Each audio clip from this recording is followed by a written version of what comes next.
Oui, merci. Je vous remercie pour cette présentation très intéressante. Le centre hospitalier universitaire de Grenoble est évidemment un élément clé à la fois de la santé des Grenoblois, mais aussi un élément très fort de l'attractivité du territoire grenoblois, puisque, comme vous l'avez bien souligné, ces activités de recherche, comme ces capacités d'intervention, fait que le rayon d'action dépasse largement celui de notre métropole.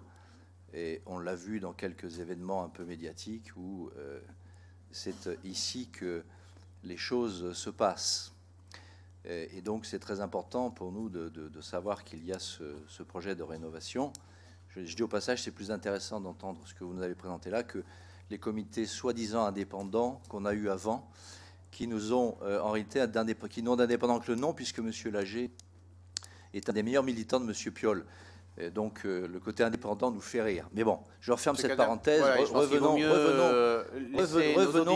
Oui, vous n'aimez pas quand vous dites ça, bien sûr. Non, c'est pas ça, mais on pourra le faire. Oui. Non, mais je comprends que vous n'aimiez pas, mais ça n'empêche que c'est un de vos meilleurs militants. Vous devriez lui décerner une médaille. Ce serait plus intéressant. Vous adressez ici à la directrice générale du CHU. Oui, absolument. Restez-en au sujet, s'il vous plaît. On aura tout le loisir de discuter de tout ça. Oui, tout à fait. Tout le reste de la soirée, une fois que nos autres seront partis. Donc, les questions que je me pose par rapport à ce projet sont de deux ordres. D'abord, une concernant les maladies chroniques, parce que, comme vous l'avez souligné, ces maladies chroniques vont, avec le vieillissement de la population, avoir leur gestion va prendre une part de plus en plus forte. On l'a vu dans des pays qui ont déjà eu à connaître, je dirais, qui ont un peu d'avance sur nous sur ces questions. Les personnes âgées de 80 ans ont une polychronicité maintenant. Hein, et donc, ça veut dire des suivis qui passent probablement par des technologies un peu différentes.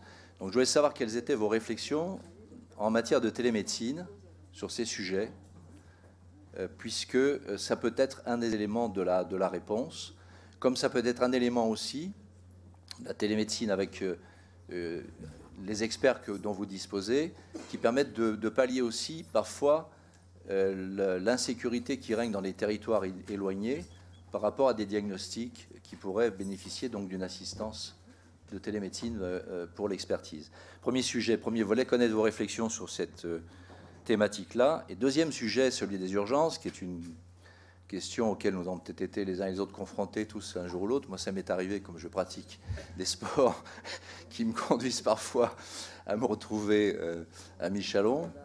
La question n'est pas seulement, me semble-t-il, une question de capacité d'accueil du service des urgences lui-même, mais une question organisationnelle qui dépasse largement ce cadre-là pour inclure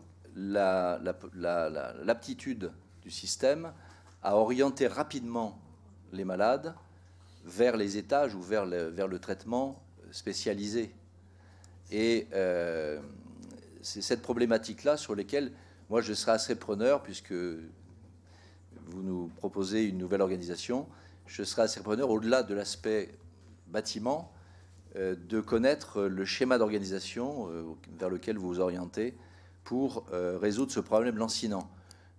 Il peut y avoir aussi des réflexions qui, par ailleurs, à l'extérieur de l'hôpital, pourraient viser par des centres, je dirais, privés de médecine un peu plus organisés, d'accueillir aussi toute la bobologie qui actuellement encombre l'hôpital. Mais c'est intéressant aussi de savoir sur ces sujets-là, comment vous... Voilà, nous prenons connaissance de ce projet, donc à ce stade, voilà les questions qui nous viennent un peu spontanément, mais il est certain que d'autres viendront au fur et à mesure qu'on entrera un peu plus dans la connaissance de ce que vous venez de nous présenter à l'instant.